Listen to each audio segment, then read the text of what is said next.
Helen Keller. ईश्वर एक द्वार बंद करता है तो दूसरा खोल देता है, लेकिन हम उस बंद द्वार की ओर टकटकी लगाए बैठे रहते हैं। दूसरे खुले द्वार की ओर हमारी दृष्टि ही नहीं जाती।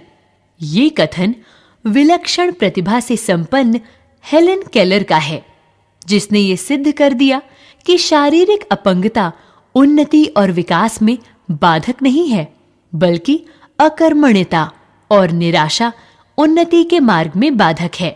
हेलेन केलर का जन्म 27 जून 1880 ईस्वी को अमेरिका के एलबामा प्रदेश के टस्कम्बिया कस्बे में हुआ था। जब इस बच्ची का जन्म हुआ था तब यह अत्यंत सुंदर और स्वस्थ थी। माता पिता इस बच्ची को बहुत प्यार करते थे। दुर्भाग्यवश जब ये बच्ची 19 माह की हुई तो उसे तेज बुखार हो गया। बुखार तो 3-4 दिन में ठीक हो गया, लेकिन बच्ची की देखने, बोलने व सुनने की क्षमता गायब हो गई। कैप्टन केलर और श्रीमती केलर को गहरा आघात लगा। उन्होंने उसे अनेक चिकित्सकों को दिखाया, लेकिन कोई फायदा न हुआ। धीरे धीरे हेलेन बड़ी होने लगी। वह भी बाल सुलभ क्रीड़ाएं करती, लेकिन शारीरिक क्षमता में कमी होने के कारण वह अन्य बच्चों के साथ खेल नहीं पाती थी। इलाज के सिलसिले में श्रीमती केलर की मुलाकात डॉक्टर माइकल एनेग्नास से हुई। उन्होंने एक कुशल अध्यापिका एनी सुलिवन को टस्कम्बिया भेज दिया। एनी सुलिवन खुद कुछ साल तक दृष्टिहीन रह चुकी थीं। डॉक्टर एनेग्नास ने ही उनकी आंखों का ऑपरेशन करके उसे रोशनी प्रदान की थी। एनी सुलिवन हेलेन केलर के घर टस्कम्बिया आ गई। उसको देखकर हेलेन की मां ने सोचा कि इतनी कम उम्र की लड़की हेलेन को क्या पढ़ाएगी। हेलेन अपंग होने के साथ साथ बहुत जिद्दी और क्रोधी भी थी, लेकिन एनी अपना सारा समय और कुशलता हेलेन पर ही लगाने लगी। वह उसे बड़े प्यार से समझाती और रखती थी। एनी ने हेलेन के माता पिता को समझाया कि वे उसे लाचार और असहाय समझकर उस पर दया न दिखाया करें, बल्कि उसे अपना कार्य स्वयं करने के लिए प्रेरित करें। एनी ने हेलेन की मां से कहा कि वह हेलेन को उनसे दूर रखना चाहती हैं। हेलेन की भलाई को सोचते हुए वे इस बात के लिए तैयार हो गई।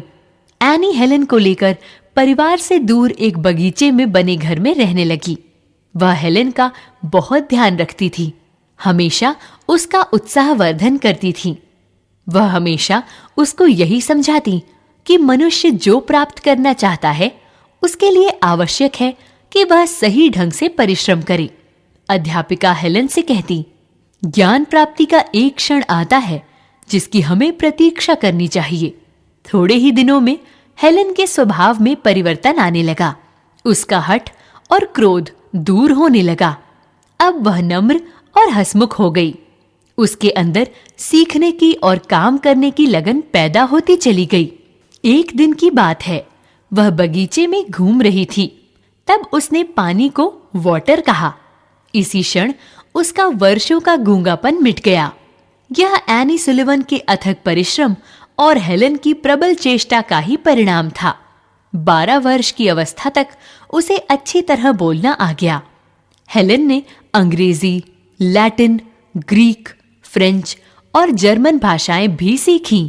हेलेन ने ब्रेल लिपि में अनेक पुस्तकों की रचना की, अनेक पुस्तकों का अनुवाद किया तथा विश्व प्रसिद्ध रचनाओं को ब्रेल लिपि में छपवाया। मेरा धर्म और मेरी जीवन कहानी हेलेन की विश्व प्रसिद्ध रचनाएं हैं। हेलेन ने ये सिद्ध कर दिया कि यदि व्यक्ति में साहस और लगन हो तो असंभव कार्य को भी संभव बनाया जा सकता है। हेलेन 88 वर्ष तक दुनिया भर के अपंगों का सहारा बनी रही। 1 जून सन 1968 ईस्वी को उनका देहावसान हो गया। यद्यपि आज हेलेन शरीर से हमारे बीच में नहीं है, लेकिन उनके कार्य आज भी हमें उनकी याद दिलाते हैं।